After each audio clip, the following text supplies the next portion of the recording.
Saudi அரேபியாவினுடைய பட்டத்து இளவரசராக அடுத்த ஆட்சியாளராக தற்போதைய பிரதம மந்திரியாக செயல்படக்கூடிய எம்பிஎஸ் என்கிற முகமது பின் சல்மானுடைய ஓன் பிரதர் சொந்த சகோதரர் இளவரசர் காலித் பின் சல்மான் ஈரானுடைய தலைநகர் தஹரானை சென்றடைந்தார்.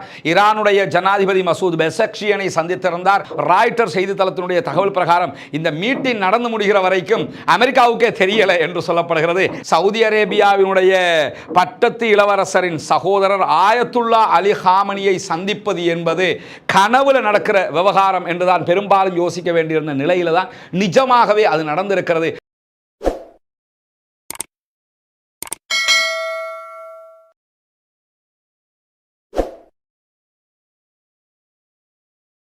அஸ்ஸலாமு அலைக்கும் வரஹ்மத்துல்லாஹி வபரகாத்துஹு. பேரன்பிற்கினிய சகோதர சகோதரிகளே, நம் அனைவர் மீதும் ஏக இறைவனுடைய அமைதியும் கருணையும் உண்டாகட்டுமாக என்கிற உயரிய பிரார்த்தனைகளோடு அக்டோபர் மாதம் 7ஆம் தேதி 2023ஆம் ஆண்டு காசா மீதான இஸ்ரேலிய ஆக்கிரமிப்பு படைகளுடைய தாக்குதல்கள் ஆரம்பிக்கப்பட்டு இன்றோடு சரியாக 560 நாட்கள் தாண்டி கொண்டிருக்கிறோம். இந்த நிலையில புனிதமிக்க மஸ்ஜிதுல் அக்ஸாவில் ஜுமா தொழுகைக்காக சென்ற மக்கள் மீது இஸ்ரேலிய ஆக்கிரமிப்பு இராணுவத்தினுடைய போலீஸ் படை பிரிவினர் தாக்குதல்களை நடத்தி இருக்கிறார்கள்.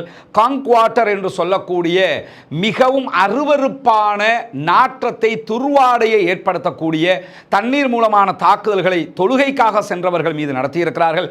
அதையும் மீறி சுமார் 60,000க்கு மேற்பட்ட சகோதர சகோதரிகள் புனிதமிக்க மஸ்ஜிதுல் அக்ஸாவில் ஜும்மா கடமையை நிறைவேற்றி இருக்கிறார்கள். மஸ்ஜிதுல் அக்ஸாவினுடைய இஸ்லாமியர்களுடைய தொழுகை பகுதிகளில் நேற்றைய தினம் வியாழக்கிழமை இரவு நேரத்தில் கூட செட்லர்ஸ் என்று சொல்லக்கூடிய இஸ்ரேலிய ஆக்கிரமிப்பாளர்கள் தாக்குதல்களை நடத்தியிருந்த நிலையில தான் 60,000க்கு மேற்பட்ட சகோதரர்கள் புனிதமிக்க மஸ்ஜிதுல் அக்ஸாவில் ஜுமா தொழுகையில் பங்கெடுத்திருக்கிறார்கள் என்கிற செய்திகள் வெளியாகி இருக்கிற அதே நேரம் இன்றைக்கு வெள்ளிக்கிழமை இஸ்ரேலிய ஆக்கிரமிப்பு இராணுவம் காசா மீது நடத்தியிருக்கக்கூடிய வான்வழி தாக்குதல்களில் 34 அப்பாவி சகோதரர்கள் கொல்லப்பட்டிருக்கிறார்கள், ஷஹீதாகி இருக்கிறார்கள் என்கிற செய்திகளோடு 70க்கும் மேற்பட்ட சகோதரர்கள் படுகாயம் அடைந்திருக்கிறார்கள் என்பதையும் அத்தோடு இன்றைக்கு இஸ்ரேலுடைய ஊடகங்கள் வெளியிட்டிருக்கக்கூடிய சில புகைப்படங்கள் நெஞ்சை தாங்க முடியாத கவலையில் ஆழ்த்துகிற புகைப்படங்களாக மாறி இருக்குது. காரணம் என்னன்னா, மகிழ்ச்சியாக அவர்கள் அந்த புகைப்படங்களை வெளியிட்டிருக்கிறார்கள். இந்த தாக்குதல்களில் தீப்பற்றி எரிந்த பகுதிகளில் தீயோடு தீயாக எரிந்த குழந்தைகளுடைய உடல்களுடைய காட்சிகளை எல்லாம் இன்றைக்கு நம்ம பார்க்க முடிகிறது. தாங்க முடியாத அவலத்தை அது உண்டாக்கி இருக்கிறது. இப்படியான தொடர் ஆக்கிரமிப்பையும் தொடர் தாக்குதல்களையும் இஸ்ரேல் நடத்தி வரக்கூடிய நேரத்தில் தான் பிராந்திய ரீதியாக பல மாற்றங்கள் தொடர்ந்து ஏற்பட்டு வருகிறது. குறிப்பாக பாலஸ்தீனத்தினுடைய போராளி குழுவாக இருக்கக்கூடிய பாலஸ்தீன விடுதலை அமைப்பினுடைய தலைவராக செயல்படக்கூடிய ஹலீல் அல் ஹையா அவர்கள் இன்றைக்கு வெளியிட்டிருக்கக்கூடிய அறிக்கை சிறு சிறு பேச்சுவார்த்தைகளுக்கு நாங்கள் தயாரில்லை, பணைய கைதிகளை மீட்டுக் கொண்டு செல்கிற பேச்சுவார்த்தைக்கும் நாங்கள் தயாரில்லை, நிரந்தர யுத்த நிறுத்தம், பாலஸ்தீனத்திலிருந்து முற்றுமுழுதாக இஸ்ரேலிய ஆக்கிரமிப்பு படைகள் வெளியேறுதல், 5 ஆண்டுகளுக்குள்ளாக காசாவை டெவலப் பண்ணுவதற்கான அனைத்து உதவிகளையும் பெற்றுக்கொள்வது என்கிற எங்களுடைய இலக்கை அடைவதில் தான் கவனமாக இருக்கிறோம் என்பதை வெளிப்படையாக தெரிவித்திருக்கிறார். எனவே நாங்கள் நடுவராக இருந்து பேச்சுவார்த்தை நடத்தக்கூடிய கத்தார், எகிப்துக்கு இந்த தகவல்களை சொல்லியிருக்கிறோம். அவர்கள் சரி என்று சொன்னால் இஸ்ரேலோடு ஒரு பரந்துபட்ட பேச்சுவார்த்தையை நடத்துவதற்குத்தான் நாங்கள் தயார் என்கிற அறிவிப்பை இன்றைக்கு ஹலீல் அல் ஹையா அவர்கள் விடுத்திருக்கக்கூடிய நேரத்தில் தான் ஒரு பரபரப்பான சம்பவம் நடந்தேறி இருக்கிறது. நேற்றைய தினம் வியாழக்கிழமை. அது என்னவென்று சொன்னால், ஈரானுக்கு சவுதி அரேபியாவினுடைய டிஃபென்ஸ் மினிஸ்டர், பாதுகாப்பு அமைச்சர், இன்னும் சொல்ல போனார் சவுதி அரேபியாவினுடைய பட்டத்து இளவரசராக அடுத்த ஆட்சியாளராக தற்போதைய பிரதம மந்திரியாக செயல்படக்கூடிய எம்பிஎஸ் என்கிற முகமது பின் சல்மானுடைய ஓன் பிரதர் சொந்த சகோதரர் இளவரசர் காலித் பின் சல்மான் ஈரானுடைய தலைநகர் தஹரானை சென்றடைந்தார். ஈரானுடைய ஜனாதிபதி மசூத் பெசக்ஷியனை சந்தித்திருந்தார். அதே நேரத்தில் ஈரானுடைய ராணுவ தளபதியாக செயல்பட்டு வரக்கூடிய மேஜர் ஜெனரல் முகமது பகாரி அவர்களையும் சந்தித்திருந்த அதே நேரத்தில் ஈரானுடைய ஷியா ஆன்மீக மத தலைவராக செயல்படக்கூடிய உச்சகட்ட அதிகாரம் கொண்ட தலைவராக செயல்படக்கூடிய ஆயத்துல்லா அலி ஹாமனி அவர்களையும் நேரடியாக சந்தித்து பேச்சுவார்த்தை நடத்தியிருந்தார். இது ஒரு வெளிநாட்டுக்கான சாதாரண பயணம் கிடையாது. சும்மா போய் போனாக்களை சந்திச்சுட்டு வருவோம் என்று சொல்லி நட்பு ரீதியிலாக சென்ற ஒரு பயணம் கிடையாது என்பதுதான் இங்கே நம்ம கவனிக்க வேண்டிய ஒரு முக்கியமான விவகாரமாக இருப்பதை நம்ம இந்த இடத்துல புரிந்து கொள்ள வேண்டியிருக்கிறது.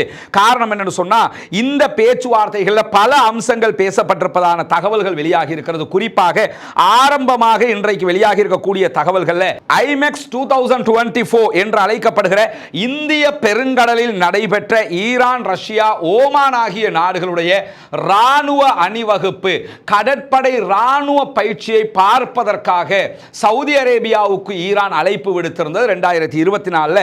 அதில் Saudi Arabia, India, Thailand, Pakistan, Qatar, Bangladesh ஆகிய நாடுகளுடைய பாதுகாப்பு அமைச்சர்களுக்கும் இதிலே அழைப்பு விடுக்கப்பட்டிருந்தது. அந்த நாடுகள் எல்லாம் கலந்து கொண்டிருந்தாங்க. சவுதி அரேபியாவும் கலந்து கொண்டிருந்த நிலையில் சவுதி அரேபியாவுக்கு ஈரானுடைய ராணுவ தளபதி மேஜர் ஜெனரல் முகமது பகேரி அவர்கள் நன்றியை தெரிவித்திருந்தார். அதை தொடர்ந்து இந்த சந்திப்பிலே மேஜர் ஜெனரலோடு முக்கியமான பல விவகாரங்கள் பேசப்பட்டிருக்கிறது. அதே போன்று ஆயத்துல்லா அலி ஹாமனி அவர்களோடு பல முக்கியமான விவகாரங்கள் பேசப்பட்டிருக்கிறது. இந்த விவகாரங்கள் தொடர்பாக வெளியாகி இருக்கக்கூடிய தகவல்கள் ஒட்டுமொத்த மிடில் ஈஸ்டில் இருக்கக்கூடிய மக்களுக்கு மட்டுமல்ல, பலருக்கு மகிழ்ச்சி அளிக்கக்கூடிய சம்பவங்களாக மாறிருக்கு. ஏன்னா சவுதி அரேபியாவுக்கும் ஈரானுக்கும் இடையில பலவிதமான பிரச்சனைகள் இருந்து வந்தது நமக்கு தெரியும். குறிப்பாக சவுதி அரேபியா சன்னி முஸ்லிம்களாக அறியப்படுகிற அதே நேரத்தில் ஷியாக்களாக ஈரானியர்கள் அறியப்படுகிறார்கள். மார்க்க அடிப்படையில் பாரிய வேறுபாடுகள் ரெண்டு நாடுகளுக்கும் இடையில இருக்குது. அதே நேரத்தில் 2008ஆம் ஆண்டு என்று நினைக்கிறேன், அந்த நேரத்தில் ஹஜ் பயணத்திற்காக ஈரான்ல இருந்து போனவங்க ஒட்டுமொத்த ஹஜ்ஜுடைய செயல்பாடுகளையும் ஸ்தம்பிக்க செய்கிற விதமாக அவர்கள் ஒரு போராட்டத்தை முன்னெடுத்து அது பெரிய பிரச்சனையாக மாறி ஈரானியர்களுக்கு ஹஜ்ஜுக்கான அனுமதியை எல்லாம் சவுதி அரேபியா தடை செய்து வைத்திருந்தது. அதே போன்று ஈரானை சேர்ந்த ஷியா மதகுரு ஒருவரை சவுதி அரேபியா தூக்கிலிட்டார்கள் என்கிற குற்றச்சாட்டு, இப்படி பல பிரச்சனைகள் ரெண்டு நாடுகளுக்கும் இடையில இருந்த நிலையில் முகமது பின் சல்மானுடைய வருகைக்கு பிறகு, அதே போன்று மசூத் பெசக்ஷியனுடைய வருகைக்கு பிறகு, இப்ராஹிம் ரைசி அவர்கள் இருக்கிற காலகட்டத்திலேயே ரெண்டு நாடுகளும் ஓரளவு சுமூகத்துக்கு வந்து கொண்டே இருந்தாங்க. தற்போது காசா பிரச்சனை உச்சம் தொட்டு இஸ்ரேல் தலைகால் புரியாமல் ஆடிக்கொண்டிருக்கக்கூடிய நேரத்தில் சவுதி அரேபியா ஈரானோடு தொடர்பு கொள்ள வெளிப்படையாகவே ஆரம்பித்திருக்கிறார்கள். குறிப்பாக எதிர்வருகிற ஓரிரு நாட்களுக்குள்ளாக அமெரிக்காவுக்கும் ஈரானுக்கும் இடையில அணு ஆயுதம், நியூக்ளியர் தொடர்பான இரண்டாம் கட்ட பேச்சுவார்த்தைகள் நடக்க இருக்கிற நேரத்தில் தான் சவுதி அரேபியாவினுடைய பாதுகாப்பு அமைச்சர் உடனடியாக மிக மிக அவசரமாக ஈரானுக்கு வருகை தருகிறார். வந்து பேச்சுவார்த்தை நடத்தியது மட்டுமல்லாமல் இரண்டு நாடுகளும் இனிமேல் ஆயுத ரீதியாக, மிலிட்டரி ரீதியாக இணைந்து செயல்படுவது என்கிற ஒரு நிலைப்பாட்டையும் எடுத்திருக்கிறார்கள் என்கிற செய்திகள் வெளியாகி இருக்கிற அதே நேரத்தில் ஆயத்துல்லா அலி ஹாமனி அவர்களை சவுதி அரேபியாவினுடைய பட்டத்து இளவரசருடைய சகோதரர் காலித் பின் சல்மான் அவர்கள் சந்தித்து பேசிய அந்த நேரத்தில் ஆயத்துல்லா அலி ஹாமனி அவங்க ஒரு பொடி வச்சு ஒரு செய்தியை சொல்லி இருக்கிறாங்க. அது என்ன செய்தின்னு சொன்னா, ஈரான் சில முன்னேற்றங்களை, மிக முக்கியமான முன்னேற்றங்களை ஆயுத ரீதியாக கண்டிருக்கிறது. அவற்றை சவுதி அரேபியாவோடு பகிர்ந்து கொள்வதற்கு தயாராக இருக்கிறோம் என்று சொல்லி இருக்கிறார். இன்னும் சொல்ல போனா, ஈரான் சவுதி என்று எடுத்துக்கிட்டீங்கன்னா ஈரானுடைய ஆயுதங்கள் பெரும்பாலும் அவங்களுடைய ஓன் தயாரிப்பாக இருக்கு, அவங்களே தயாரிக்கிறது, பிளஸ் ரஷ்யா சீனாவுடைய ஆயுதங்களாக இருக்கிறது. அதே நேரத்தில் சவுதி அரேபியாவை எடுத்துக்கிட்டோம்னா மேற்கு நாடுகள், ஜெர்மனா இருக்கலாம், அமெரிக்காவாக இருக்கலாம், பிரிட்டிஷாக இருக்கலாம், அந்த நாடுகளுடைய ஆயுதங்களை இறக்குமதி செய்யக்கூடிய சரிசமனாக அவங்கள்ட்ட ஏவுகணைனா இவங்கள்ட்ட ஏவுகணை, இப்படி எல்லாமே இருக்குது. இதே நேரம் இந்த ரெண்டு பேர்கிட்டையும் இருக்கக்கூடிய வித்தியாசம் என்னன்னா, F-35 விமானங்களோ F-16 வகையான விமானங்களோ சவுதி அரேபியாட்டையும் கிடையாது, ஈரானிடத்திலையும் இல்லை. மத்திய கிழக்கில் F-16 F-35 விமானங்களும் இருக்கக்கூடிய ஒரே நாடாக இஸ்ரேல் மட்டும்தான் இருக்கிறாங்க. இஸ்ரேலை தாண்டி யாருக்குமே அமெரிக்கா விற்க மாட்டேன் என்று இருக்கிற போதுதான் சவுதி அரேபியா ரஷ்யாவிடம் இருந்து மிக வேகமான பவர்ஃபுல் தாக்குதல் விமானத்தை வாங்குவதற்கான பேச்சுவார்த்தைகளை நடத்தி கொண்டிருக்கக்கூடிய நேரத்தில் அண்மையில் நாங்கள் F-35க்கு நிகரான தாக்குதல் விமானத்தை தயாரித்திருக்கிறோம் என்கிற செய்தியை ஈரான் வெளியிட்டு இருந்தாங்க. அதே மாதிரி இப்ப நடக்கக்கூடிய இந்த பிரச்சனைகள் தெரியும். அணு ஆயுதம் தொடர்பான உச்சகட்ட எல்லையை ஈரான் தொட்டிருக்கிறது என்பது வெளிப்படையாக தெரிகிறது.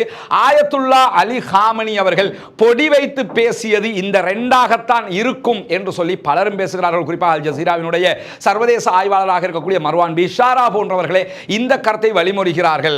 அதாவது நாங்கள் சில முன்னேற்றங்களை கண்டிருக்கிறோம் ஆயுத ரீதியாக, ராணுவ ரீதியாக, அதை உங்களோட பகிர்ந்து கொள்ள ரெடியாக இருக்கிறோம்னா அணு ஆயுதத்தை தயாரித்திருக்கிறோம், எனவே அதையும் உங்களோடு பகிர தயாராக இருக்கிறோம் என்கிற வாதம் இதிலே சொல்ல வாய்ப்பு இருக்கிறது.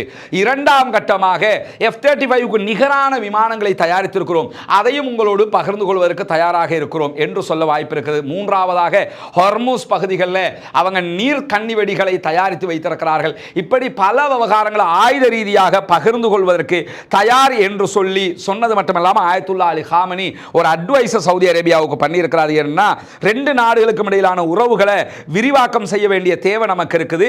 ஏன்னு சொன்னால் நம்மளை சுற்றி இருக்கக்கூடிய இஸ்லாமிய விரோத நாடுகள் இருக்கிறாங்க. இஸ்ரேலை சுட்டிக்காட்டி அவர் சொல்றாரு, இந்த விரோத நாடுகளை நம்ம அடக்கிறதுக்கும் யாருக்கும் அடிபணியாமல் இருப்பதற்கும் இந்த தேவைகள் இருக்கிறது என்கிற செய்தி சொல்லப்பட்டிருப்பது மட்டுமல்லாமல் ஈரானுடைய ராணுவ தளபதியை சவுதி அரேபியாவினுடைய இளவரசரின் சகோதரரும் பாதுகாப்பு டிஃபென்ஸ் மினிஸ்டருமாக இருக்கக்கூடிய ஹாலித் பின் சல்மான் அவர்கள் விரைவிலேயே சவுதிக்கு வர வேண்டும் என்று அழைப்பு விடுத்திருக்கிறார்.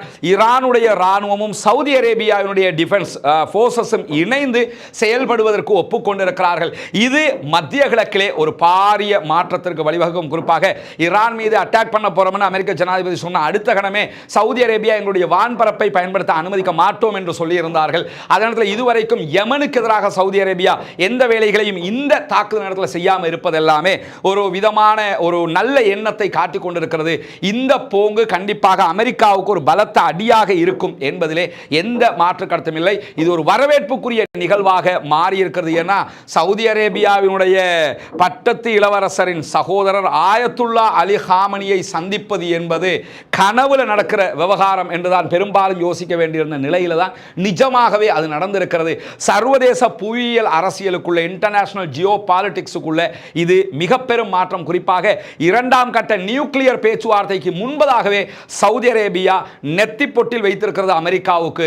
ஈரான் அமெரிக்காவுக்கு ஒரு ஏற்றுக்கொள்ள முடியாத உரைப்பையும் புளிப்பையும் இணைந்து கொடுத்திருக்கிறது என்பதையும் நம்ம புரிஞ்சு கொள்ள முடிகிறது. இன்னும் சொல்ல போனா ராய்ட்டர் செய்தித்தளத்தினுடைய தகவல் பிரகாரம் இந்த மீட்டிங் நடந்து முடிகிற வரைக்கும் அமெரிக்காவுக்கே தெரியல என்று சொல்லப்படுகிறது. தண்ணி காட்டணும்னு அதுக்குன்னு இவ்வளவு உப்பு தண்ணி அமெரிக்காவுக்கு காட்டுவாங்கன்னு யாரும் எதிர்பார்த்திருக்க மாட்டாங்க.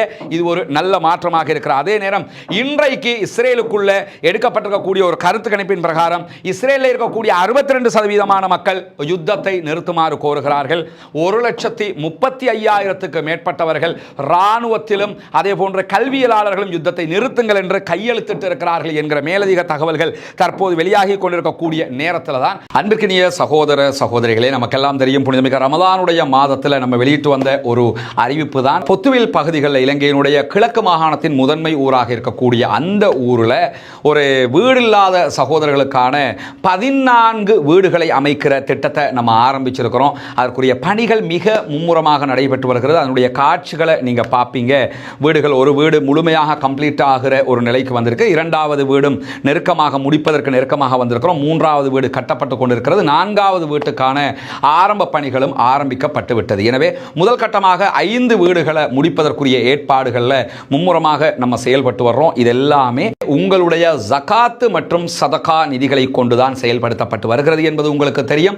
அந்த மக்களுக்காக நீங்கள் வழங்கக்கூடிய இந்த உதவிகள் நாளை மறுமையிலே கண்டிப்பாக இறைவனிடத்திலே மிக பெரும் பாக்கியங்களை நமக்கு பெற்றுத்தரக்கூடிய ஒன்றாக இருக்கிறது. அல்லாஹுக்காக நாம் செய்கிற அனைத்து செயல்பாடுகளுமே மறுமையை இலக்காக கொண்டதாக இருக்கிறது. சொர்க்கத்தை பெற்றுக்கொள்ளக்கூடிய இலக்கை தான் நாம் நிர்ணயித்து வைத்திருக்கிறோம். எனவேதான் இந்த பணியை நம்ம பண்ணி வர்றோம். அங்கே இருக்கக்கூடிய நம்முடைய சகோதரர்கள் அந்த பணிகளை மிக மும்முரமாக முன்னெடுத்து வருகிறார்கள். இதற்காக உங்களிடத்தில் தான் நாம் தொடர்ந்தும் உதவிகளை எதிர்பார்த்து வருகிறோம். எனவே இதற்காக உதவ விரும்புகிற சகோதர சகோதரிகள், தாய்மார்கள், பெரியவர்கள், முன்னால் தெரிகிற நம்முடைய வங்கி கணக்கிலக்கத்திற்கு உங்களால் முடிந்த உதவிகளை வாரி வழங்க முடியும்.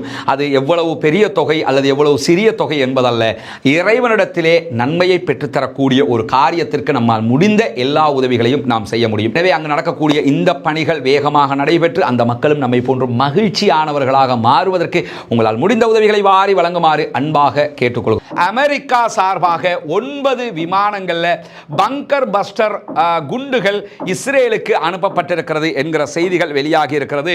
இது பாலஸ்தீன விடுதலை அமைப்பினுடைய பதுங்குகுழிகளை, பங்கர்களை உடைக்கிறதுக்கான குண்டுகள் என்று சொல்லப்படுகிறது. 9 விமானங்களில் டெல் டெல் அவீவில் இந்த குண்டுகள் வந்து இறங்கி இருக்கிறது என்கிற செய்திகள் சொல்லப்பட்டு, குறிப்பாக டெல் அவீவில் இருக்கக்கூடிய நவாத்திம் விமான தளத்தில் தான் இவைகள் வந்து இறங்கி இருப்பதாக சொல்லப்படுகிறது. பாலஸ்தீன அப்பாவி மக்களை அழிப்பதில் மிக குறியாக அமெரிக்கா இருக்கிறார்கள் என்பதற்கு இது ஒரு நேரடி சாட்சியாக இருக்கிற அதே நேரத்தில் நமக்கெல்லாம் தெரியும், யமனுக்கும் இஸ்ரேலுக்கும் இடையிலான ஒரு மிகப்பெரிய சண்டை நடைபெற்று வருகிறது. யமனில் இருக்கக்கூடிய ஹூதிகள் இஸ்ரேலுக்கு எதிரான தாக்குதல்களை நடத்துகிறார்கள். அதே போன்று அமெரிக்காவினுடைய கப்பல்களை தாக்குகிறார்கள். செங்கடலை ஆண்டு கொண்டிருக்கக்கூடிய நேரத்தில் இன்றைக்கு ஹொதைதாவில் இருக்கக்கூடிய ராஸ் இசா என்கிற யமனுடைய துறைமுக பகுதிகளில் அமெரிக்க ராணுவம் தாக்குதல்களை நடத்தியிருக்கிறார்கள். இதுவரைக்கும் நடத்தப்பட்டிருக்கிற தாக்குதல்கள் 40 பேர் கொல்லப்பட்டிருக்கிறார்கள். 100க்கும் மேற்பட்டவர்கள் படுகாயம் அடைந்திருக்கிறார்கள். ஒரு உக்கிரமான ஒரு தாக்குதலாக இருக்கிறது. தாக்குதல் நடத்தப்பட்ட சிறிது நேரங்களிலேயே காப்பாற்ற போன மக்கள் மீது மீண்டும் தாக்குதல் நடத்தப்பட்டிருக்கிறது. எனவே இப்போ நம்ம சொன்ன இந்த எண்ணிக்கை நீங்கள் இந்த வீடியோ பார்க்கும்போது அதிகரிப்பதற்கான வாய்ப்புகளும் இருக்கிறது. கடுமையான ஒரு தாக்குதலை யமன் மீது அமெரிக்கா நடத்தியிருந்த அடுத்த கணமாக யமன் இஸ்ரேல் மீது படுபயங்கரமான ஒரு தாக்குதலை நடத்தியிருக்கிறது. குறிப்பாக 200 நகரங்களும் கிராமங்களும் சைரன் ஒளி எழுப்பப்படுகிற அளவுக்குண்டான தாக்குதலை நடத்தியிருக்கிறார்கள். இஸ்ரேலிய ஆக்கிரமிப்பு ராணுவம் வெளியிட்டிருக்கக்கூடிய அறிக்கையிலே என்ன சொல்லியிருக்கிறாங்கன்னா, யமன்ல இருந்து 7க்கும் மேற்பட்ட பாலிஸ்டிக் ஏவுகணை தாக்குதல்கள் நடத்தப்பட்டதாக சொல்லியிருக்கிறாங்க. அதே நேரத்தில் மில்லியன் கணக்கான மக்கள் தற்போது பங்கர்களை தேடி ஓடி இருக்கிறார்கள் என்கிற செய்திகள் வெளியாகி கொண்டிருக்கிறது. இஸ்ரேலுக்கு ஆதரவாக அமெரிக்கா யமன் மீது தாக்குதல் நடத்துகிற அதே நேரம் யமன்ல இருக்கக்கூடிய ஹூதிகள் தொடர்ந்து இஸ்ரேலுக்கு எதிராகவும் அமெரிக்காவுக்கு எதிராகவும் உச்சகட்ட தாக்குதல்களை நடத்தி வருகிறார்கள். தங்களுக்கு மீது பலத்த இழப்புகள் ஏற்பட்டாலும் கூட அவர்கள் இந்த தாக்குதல்களை நடத்துகிறார்கள். அமெரிக்கா எப்படியாவது ஹுதைதா துறைமுகத்தை கைப்பற்றிக் கொள்வதற்கு முயற்சி செய்கிறது என்கிற செய்திகளும் வெளியாகி இருக்கிறது. ஆனால் அதற்கு நாங்கள் வழிவிட மாட்டோம், முடிந்தவரை நாங்கள் இஸ்ரேலுக்கு எதிரான தாக்குதல்களை தொடருவோம் என்று சொல்லி இன்றைக்கு யமனுடைய ஆயுதப்படைகளுடைய ராணுவ பேச்சாளராக இருக்கிற யஹியா சாரி அவர்களும் அறிவித்திருக்கிறார்கள். இப்படியான நேரத்தில் தான் காசாவினுடைய பல பகுதிகளிலையும் இஸ்ரேல் தொடர்ந்து தாக்குதல்களை நடத்தி வருகிறது. பாலஸ்தீன அப்பாவிகள் கொல்லப்பட்டு கொண்டிருக்கிறார்கள், ஷஹீதாகி கொண்டிருக்கிறார்கள். பாலஸ்தீன மக்களுக்காக தொடர்ந்தும் தொழுகையிலே குனூத்து நாசிலாவை ஓதி வாருங்கள், இஸ்ரேலிய ஆக்கிரமிப்பு ராணுவத்திற்கு எதிராக ஓதி வாருங்கள், பாலஸ்தீன மக்களுக்காக பிரார்த்தனையில் ஈடுபடுங்கள், ஒவ்வொரு தொழுகைகளிலும் அழுது கெஞ்சி கேளுங்கள் அல்லாஹ்விடத்திலே என்கிற கோரிக்கைகளோடு பாலஸ்தீன மக்களுக்காக ஜனநாயக ரீதியாகவும் குரல் எழுப்புவோமாக. வாஹிர் தஅவானா அல்ஹம்துலில்லாஹி ரப்பில் ஆலமீன்.